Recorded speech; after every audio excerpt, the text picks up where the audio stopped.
Welcome to part 3 of the 15 ACA exams breakdown. So this video will be slightly shorter than the other two, and that's purely because the advanced level exams only consist of 3 exams, whereas certificate and professional level all consisted of 6 each.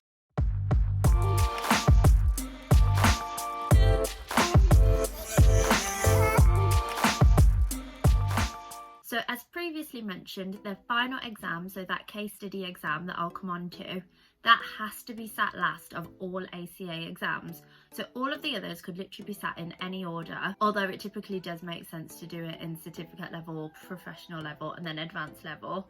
But essentially the case study must be the one that is attempted last for everyone. So these advanced level exams can only be sat in either July or November sittings. And so that's sometimes a bit frustrating, because if you do sit in November and worst case scenario you do require a resit, then you do literally have to wait all of those months till July. So for me, I sat exam 13 and 14, so the two first advanced level exams. Well, I was due to sit them in July 2020, but they were postponed due to COVID, so I actually sat them in August 2020, and then my final case exam was sat in November 2020. So yeah, it's been a bit of a while now actually, but that does not stop me from talking about how hard one of these exams really were.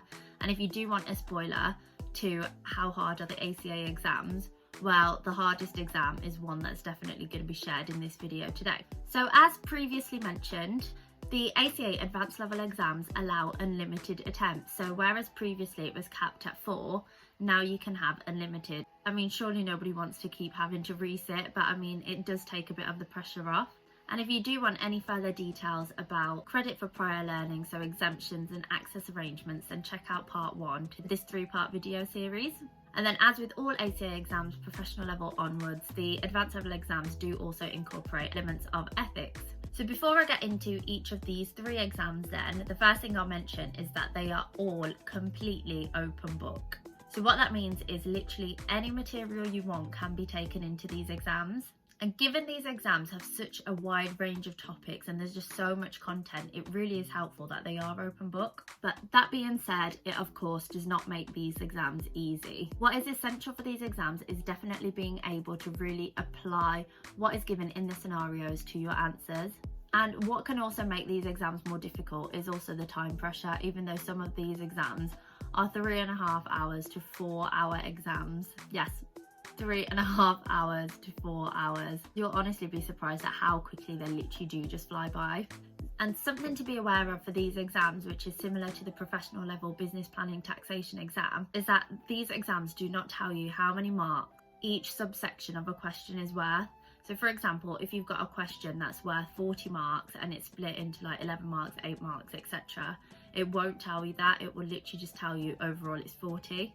So what this means is that you do need to do a fair bit of question practice, so you are then able to use your judgment and kind of know where to spend more time in that big question. So to pass the ACA Advanced Level exams, you need 50% to pass. So yes, so previously it was always 55%, and that's lowered to 50%, and honestly, thank God, because I needed that. So to get straight onto it, exam 1 is corporate reporting, so CR. So this exam is 3.5 hours long, which means you have 2.1 minutes per each mark. So this exam is actually a combination of financial accounting and reporting and audit and assurance, which are both professional level exams. So as I actually work in audit, and you can check this video out here if you want to know more, because 30 to 40% of this exam is audit and assurance, I did actually find that to be quite nice. However, not everyone is in the same position and not everyone works in audit, so they might find it a bit more difficult. With all of that being said, you can still prepare for it in the same way that you would have for audit and assurance. So this exam consists of 3 written questions, and the marks are usually always split as 40, 30, 30. So remember, like I said, you don't know how those marks are broken down. So questions 1 and 3 are the integrated type questions. And what that means is that they test a variety of financial reporting and assurance topics. So this does actually include those consolidation questions from FAR. And what is new to the exams that I didn't actually have for mine is that there's now some advanced information available. And this is available ahead of the exam, and it will be to do with the new data analytics software that is in this exam. If you do need help keeping track of dates and when this advanced information is released and things like that, then check out my calendar on my blog and you'll be able to see all of these dates.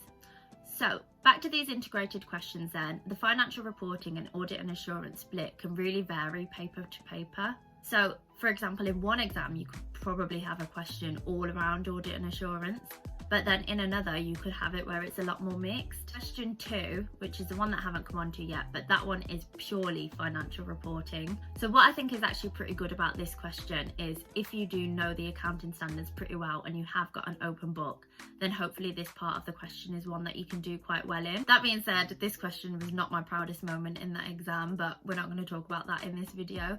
But if you do want to find out more about exactly how that exam went for me, then do subscribe because yeah, got loads to share. So to just recap corporate reporting as a whole, this exam does test the accounting standards quite heavily and it can just vary massively from paper to paper. So I also just found that some past papers were actually pretty nice and I thought I could do quite well in them. And then there's one that I actually had and I'm just scarred for life. So yeah, moral of the story, this exam, it kind of is a bit of potluck in terms of what paper you do get. But you are of course able to prepare for this regardless. So there's a spoiler, that is my hardest ACA exam. Now coming on to then exam 14, which is Strategic Business Management, SBM. So this exam is also 3.5 hours long, which means it too is 2.1 minutes per mark. So as I've mentioned, CR hardest paper, well that is not the end of it because CR actually finds itself into this exam. So 15 to 20% of CR content is in this SBM exam. So that's actually where it fits in quite nicely if you do sit these two exams together as I did.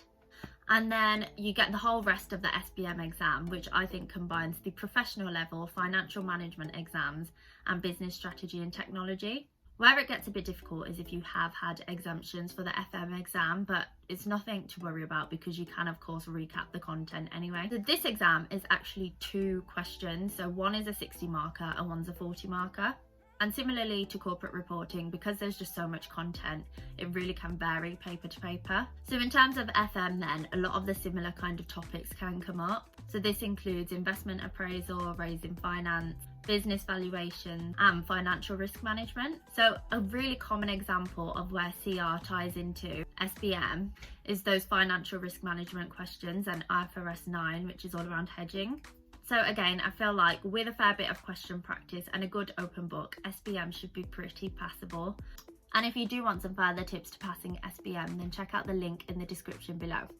So now exam 15 is that final case study exam. But if you are doing the level 7 apprenticeship route, as I did, as mentioned in this video, then the case study exam is part of your final gateway. So this case study exam, there's honestly just so much that I could say about it. So I'm not going to bombard you all with it in this video now, but there are links in the description below if you do want to check that out now. Otherwise, you may just have to wait for those case study videos, so do make sure to subscribe. So that's it. Those are the 15 ACA exams. I hope you found this insightful. If you did, then please give me a like or drop any comments, any questions below. I would be happy to answer those. As always, I will definitely be back with more videos, so do make sure to subscribe and hopefully I'll see you soon. Thanks. Bye.